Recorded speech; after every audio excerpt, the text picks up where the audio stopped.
What's up, guys? Gina Blackman here.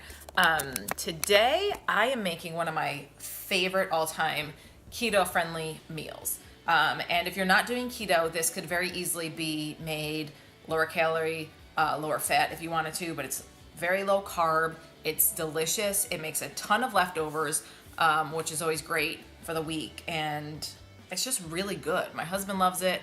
My littlest one loves it. She's not as picky as the older one. She'll eat it like crazy. It's got cauliflower, kale, onion. It's just really hearty, healthy soup. It's a Zupo Toscana soup, it's called. I found it on Pinterest. I'll link the recipe below. But I just wanted to walk you through as I make it because, like I said, it's super easy. It's really good. It's a crock pot meal. So you throw it in the morning, and when you get home, it's ready. And like I said, it gives you a ton of leftovers. And it's just really, really good. To make it the way the recipe calls, if you're going keto or you just want to make it how it is, it uses hot Italian sausage. You can use turkey. I don't think that would matter at all. There's a little bit of heavy cream. There's chicken broth or stock, or you could use vegetable stock, garlic, onion, a head of cauliflower, and then some kale. This is a massive amount of kale. You don't need this much. That's just what they have at the grocery store. I like to put a little extra kale in it because I like the extra greens in my soups. I don't know, it just makes it really flavorful, and the texture is really nice. And then you need obviously salt and pepper, red pepper flakes if you like it a little spicy. I always end up making it really spicy on accident, but I don't mind it like that. My husband likes it like that as well. And just a little bit of olive oil, and then that's it. So I'm gonna get to cooking, and I'll take you along with me. All right, so the first step is you wanna get your turkey or your ground sausage cooked. So you put it on medium-high heat. I'm sure you all know how to cook ground sausage, right? Ground turkey, whatever it is that you're using. You could probably even use ground beef if you're not a sausage fan, but I just throw it in here. No oil or anything, just toss it right in the pan and just cook it up until it's no longer red or no longer pink. Okay, so while the turkey's cooking up, I'm gonna start cutting my onion.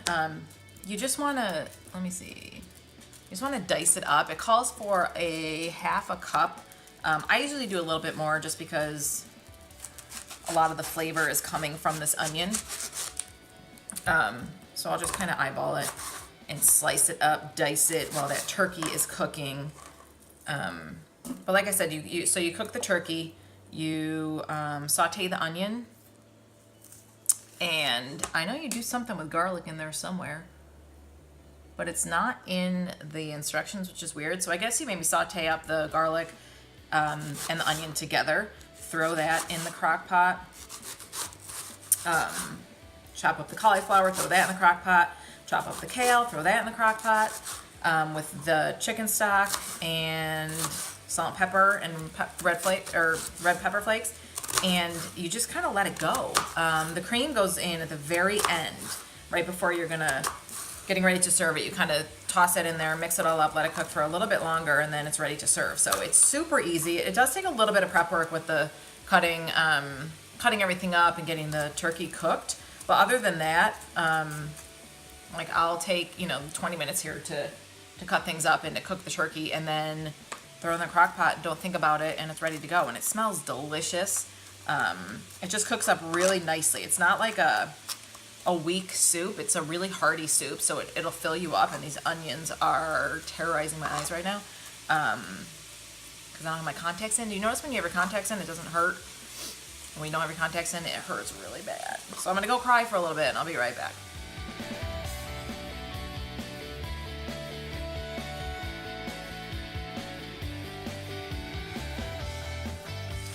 Okay, so the turkey is done. Now that I have fried a little bit from the onions, made a complete mess of my stove, and cooked the turkey up, I'm gonna go ahead and put the turkey into the crock pot.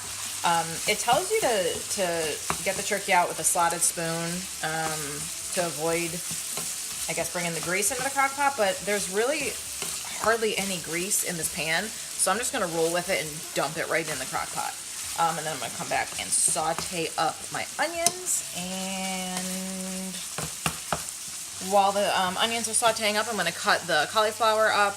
I don't cut the kale, I just rip it. I like it kind of bigger chunks, and you know, because it really wilts down when it's in the soup. So I'll just kind of rip it apart and throw it in there. So I'll get that stuff ready to go, and then throw everything into the crock pot. I'll show you what it looks like once everything's in there.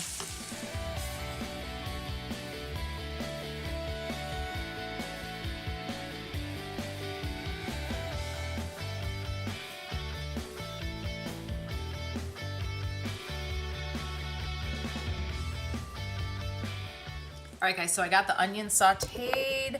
I already have the ground sausage in the crock pot, so now I'm gonna dump those onions right in there. I did throw the garlic in there. I just roughly cut it up into like chunks. I used 2 cloves. Sauteed that up a little bit too. Here's a little tip on cutting cauliflower.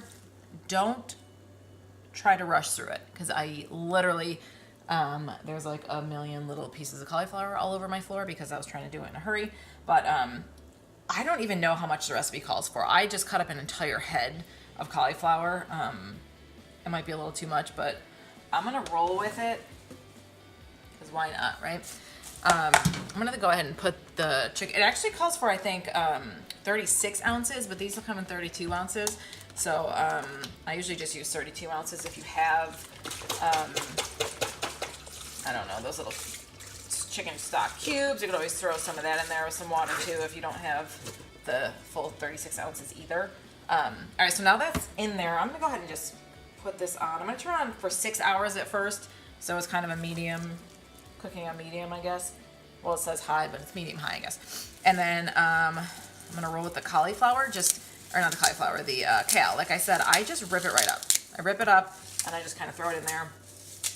Once it cooks down, if it doesn't look like there's enough, I'll throw some in there. I mean, it wilts in there, cooks down pretty quickly when it's in the hot liquid. So even sometimes right towards the end, I'll just throw another bunch or 2 in there and it'll still cook down pretty quick. So you can just kind of eyeball the kale, whatever you like. Some people like a little less, I like a little more. So like I said, I'll just rip it up. I usually wait until closer to the end to add in the salt and pepper and the red pepper flakes, just so I can taste it as I go and make sure that I'm not putting too much salt and pepper. And again, with the red pepper flakes, just kind of eyeball whatever you like. If you like it really spicy, put a lot. If you don't like any spice, you don't have to use red pepper flakes at all. It's totally up to you. So, all right, I'm gonna keep going with the kale, but I got it all in there. I'm just gonna kind of stir it up a little bit. It seems like there's not enough liquid, but once everything cooks down, you'll find that there is enough liquid in there. You could always add a little water and some seasoning if you need to. But it usually cooks down pretty well. It's a thick soup. It's not supposed to be really brothy. So, all right, so let me show you what it looks like over here. So that's what it looks like when it's all in there. And then let it cook for a while, and I'll show you what it looks like as we keep going along, and I'll show you the final product. All right, guys, so a quick check-in. The soup has been cooking for a little over 2 hours now, so I just wanted to show you what it looks like. Here, let's see. It is all coming together. Heat's a little high. I think I'm gonna go ahead and turn it down now, but you can see that the kale has been wilting a little bit. Cauliflower is just kind of starting to soften up a little bit, which is good. It's going to be really pretty soft by the time this is ready to eat. And I'm going to go ahead and throw more kale in there because, like I said, I like a lot of kale. But I'm turning the heat down, let it cook for a few more hours, throw the cream in, then it's going to be ready to go. And I'll show you what the final product looks like. All right, guys, it has been cooking for about 5 hours now. I have it on warm. I have the crock pot set to warm. Just so it can just kind of sit here and be warm until we're ready to eat. It looks like the cauliflower broke up a little bit this time around, but it still looks good. I know it's still going to taste good. But I just put the cream in and I mixed it up, so I want to let you see what the final product looks like. Looks pretty good, doesn't it? And I added more kale, like I said. And I usually like to serve it with a little bit of shredded Parmesan cheese on it. Just adds an extra layer of flavor to it. It makes it really, really tasty. So like I said, I will post the link below if you want to try it out. It's really a great, and it's actually pretty warm out today. It's like 70, but it's a great cold weather soup. It's good all year round, but it's kind of that like comforting sort of flavor to it. And it's just, like I said, it's really hearty and it's filling and it's tasty. So we'll be eating this for dinner tonight and then probably for lunch a couple days this week. If you make it, let me know. Post comments below and let me know how you like it. If you mix things up a little bit, if you use turkey or something different, let me know. I love variations of things. And like always, don't forget to subscribe, and thanks for watching.